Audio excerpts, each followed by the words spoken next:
God, grant me the serenity to accept the things I cannot change, courage to change the things that I can, and the wisdom to know the difference. All right, welcome back. Happy holidays. Hope everybody had a blessed Christmas. Had a good time with family. No drama. I know a lot of people struggle in the holiday season, but I hope yours was blessed and happy and grateful and got everything you wish for. You know, moving into 2024, we have a great opportunity to, do the things that we want to do, and move forward in a new direction, if that's what you want to do, or continue in the same direction if you're on a good path, just realign yourself and re-prepare yourself for the new year upcoming and get your goals down on paper and focus yourself for the new year. Like, where do you want to go? What do you want to do? What are some things you want to accomplish? In different aspects of your life, your physical life, physical fitness, your career, relationships, finances, health, all those areas. How many books you want to read, how many movies you want to watch, whatever it is, right? This is the time at the end of the year where we can sit down and look back at the year before and see, what happened, what went well, what didn't go well, and, what needs improvement, which goals did we achieve from last year, and which goals did we not achieve from last year, what happened there, what can we learn from the year before, to move forward in this next year on a new, better note, and set ourselves up for success in the new year. For me, this is a yearly habit since I've been in sobriety, and I try to set my focus for the next year and put those things on paper. And if you're early in recovery, you need to obviously just getting sober is goal number one, right? Maintaining sobriety, having, just take it one day at a time, right? Maybe achieving, finishing the first 3 steps in the month, or, getting 90 days of sobriety. And then, each milestone after that can be a great achievement and a great goal to have. Maybe, your physical fitness goals. If you're overweight, you want to lose a little bit of weight, dial in your diet, be disciplined in your diet, be disciplined in your exercise, be disciplined in, what you're listening to, maybe reading some books will be a good path for you this year, a good goal to have. Read, 6 books, one every other month, or, maybe in the Bible, read a book a month, something like that. Whatever your goals are, get them on paper, get them in front of you, and make them achievable, make them worthy. And one thing that we need to pay attention to when we're writing these goals is, are these goals aligned with God's will, right? Are these goals self-seeking? Are these goals going to harm anybody else? We don't want to have goals that are like take over an organization, or like any type of goal that is going to negatively affect somebody else. We need to, obviously take a hard look at why that's a goal for us, or what's going on there. We just want to make sure that our goals align with God's will, and if they do, then that's the direction we need to be heading.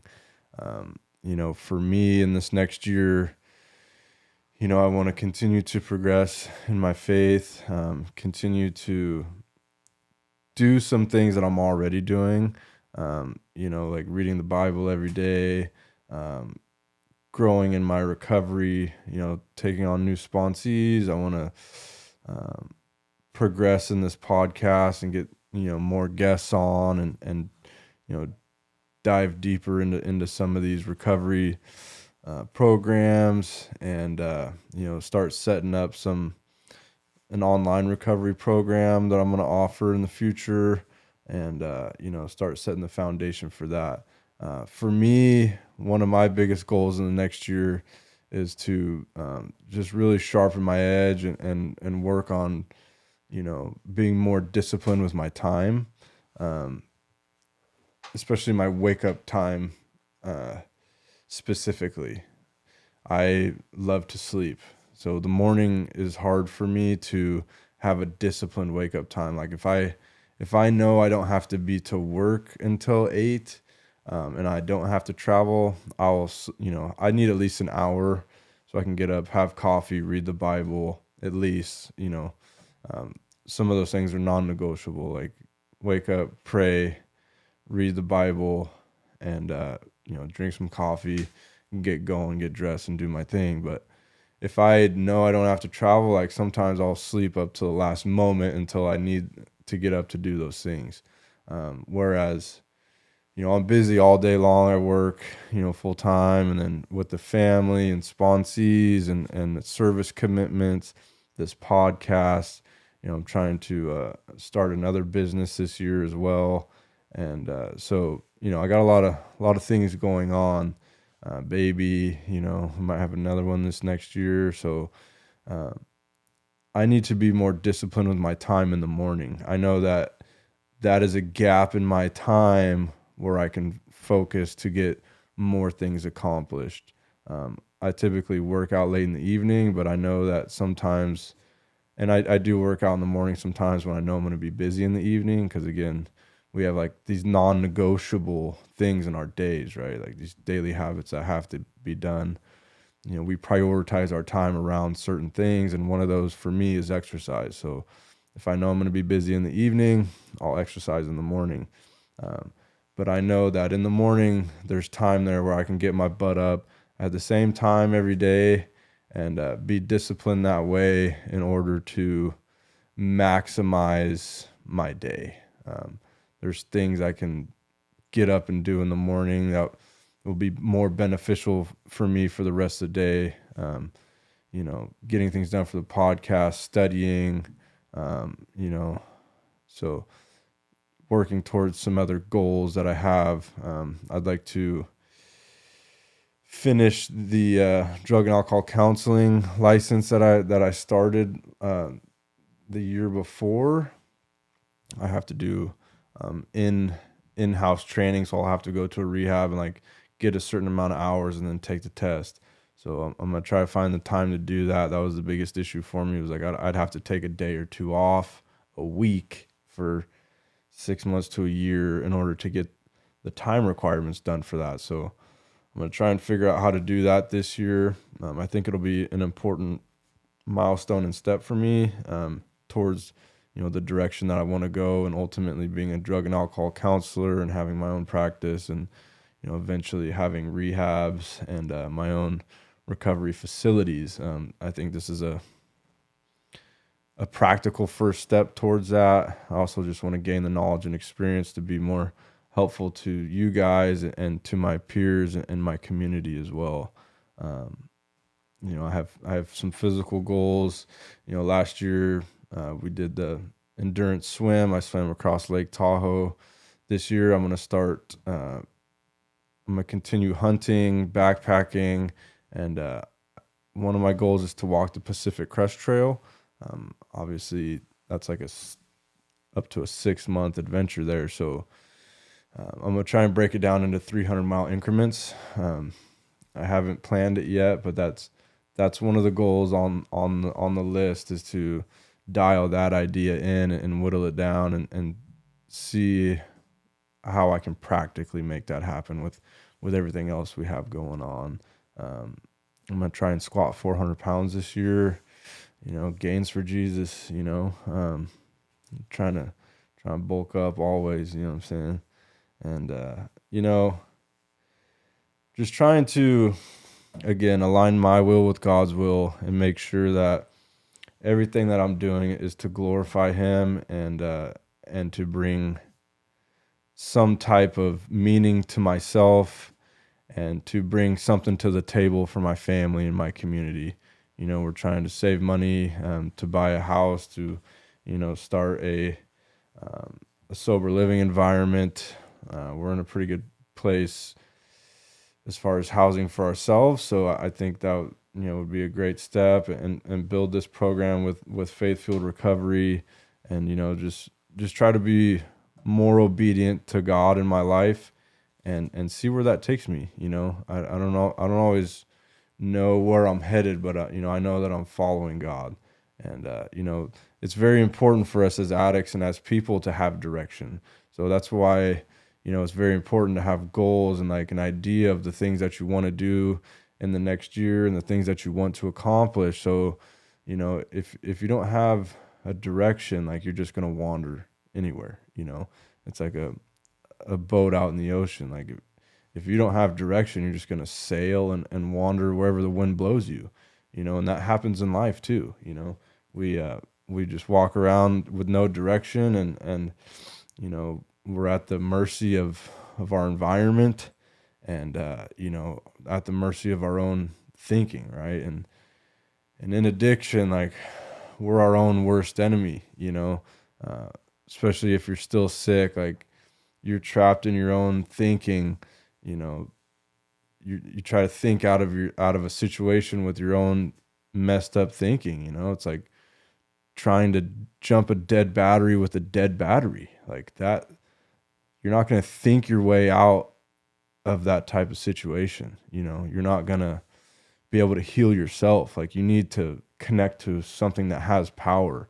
You need to connect to a live battery, right? You need to connect to source. You need to connect to God, and you need to connect to recovery in these groups and these programs, and allow some people to help you to get you moving in the right direction, and that good orderly direction, right? God, and know where you're headed.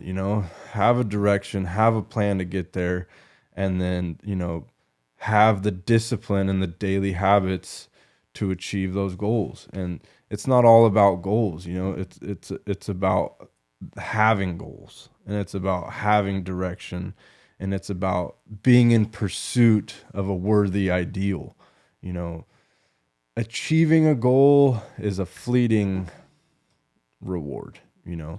Getting to a certain amount of money, getting to a certain figure, attaining a job, attaining a vehicle, housing, whatever your goals are.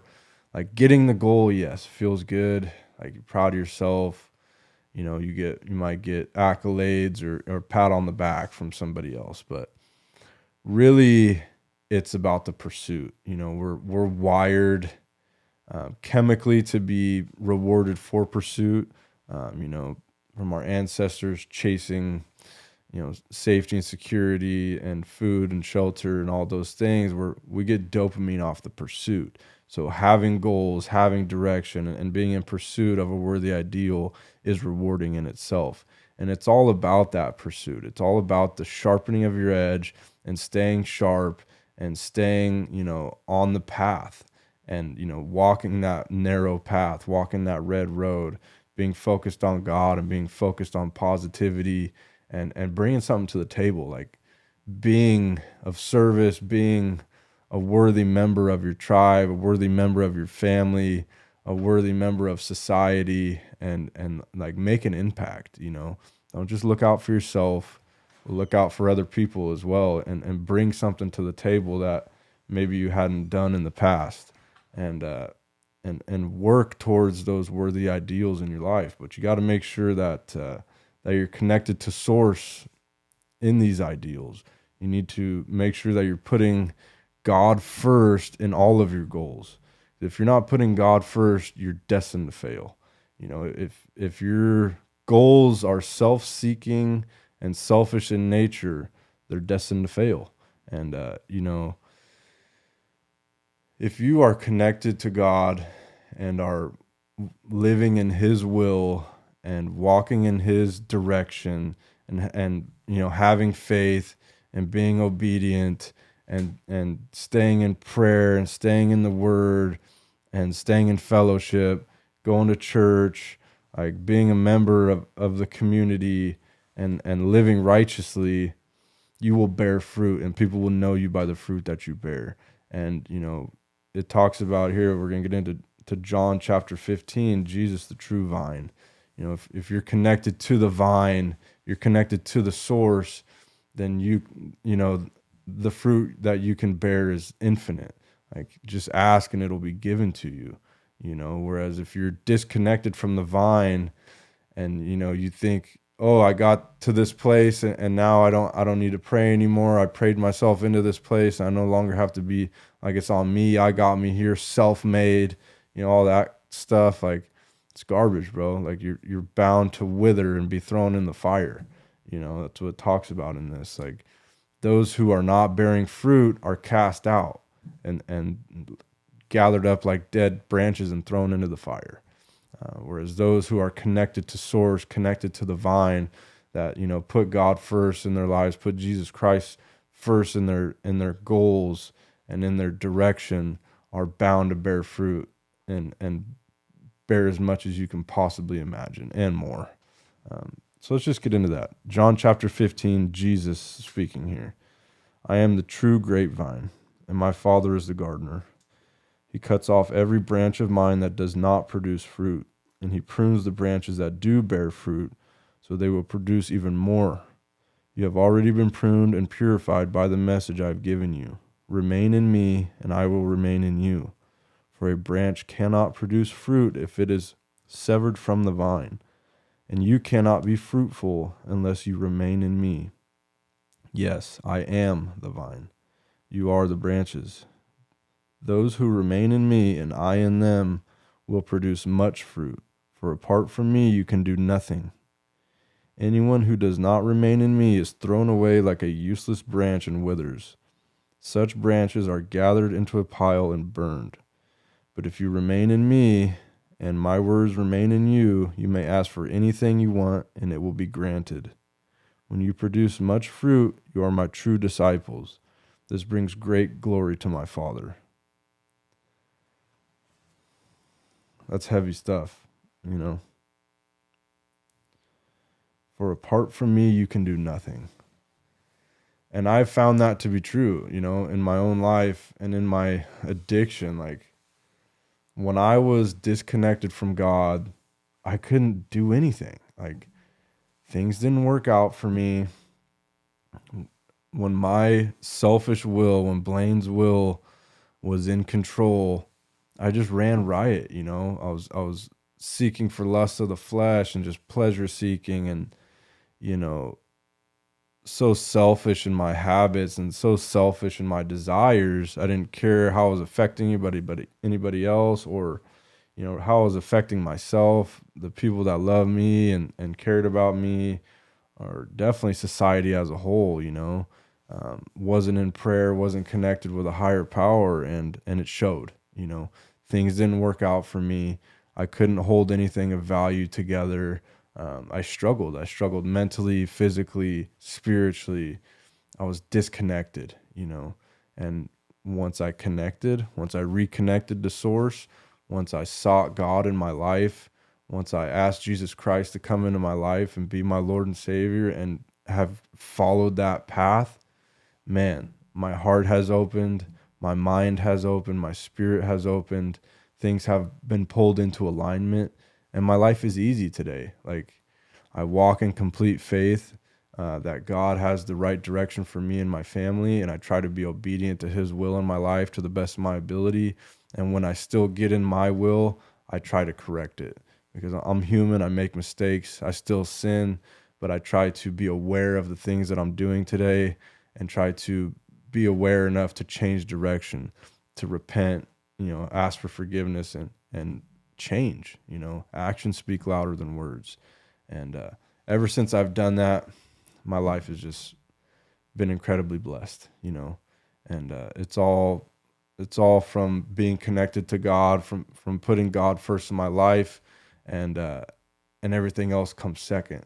And that has been the foundation of my life and the foundation of my recovery.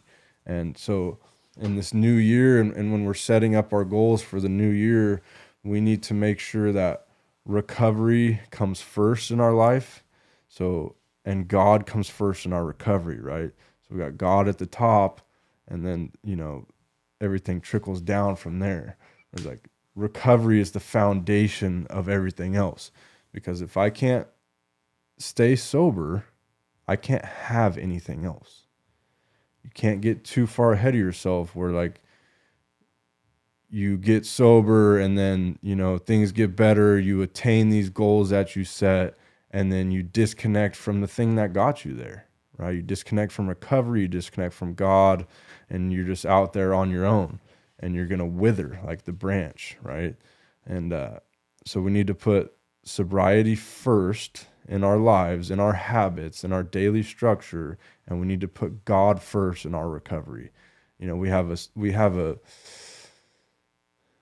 We have sobriety just based on the fact that we have this spiritual enlightenment and we have this spiritual progress in our life, right? The daily reprieve contingent on spiritual progress. And so we need to put God first in our life and put sobriety first in our habits and in our daily structure. And if we put sobriety first, then that can be the foundation that we build all these goals off of. And, things get sticky, we have that foundation back to fall back on. And it is the firm foundation for which we can build a life of meaning. So in this new year, let's put God first. Let's put recovery first. Let's put others first. Get outside yourself. If service is not part of your goals in 2024, you're wrong. If being of service, being in ministry, being, outside of yourself, helping the community, if those types of goals aren't on your list, you're wrong. So go back and look at the things that you want to do in this next year. Make sure that they're aligning with God's will, and make sure, you stay connected to the vine in this next year and stay blessed. And man, I'm really looking forward to it, guys. And, there's more blessings for all of us in the future. I know it's going to be a tough year. It's an election year. Things are going to get weird in America, and we just need to stick together, and not only stick together, but reach our hand out to those that are still struggling. So God bless you all, and I'll see you in 24.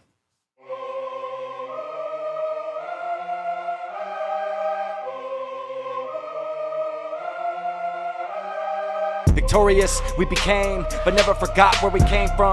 Life or death, not a game. We came to change the lane. Recovery addicts, that's the name. Give yourself a break, just one day at a time. You were born to shine, so live and let love be forever. My sister, my brother, don't give in. Please remember, the lie is dead. We do recover. Welcome home.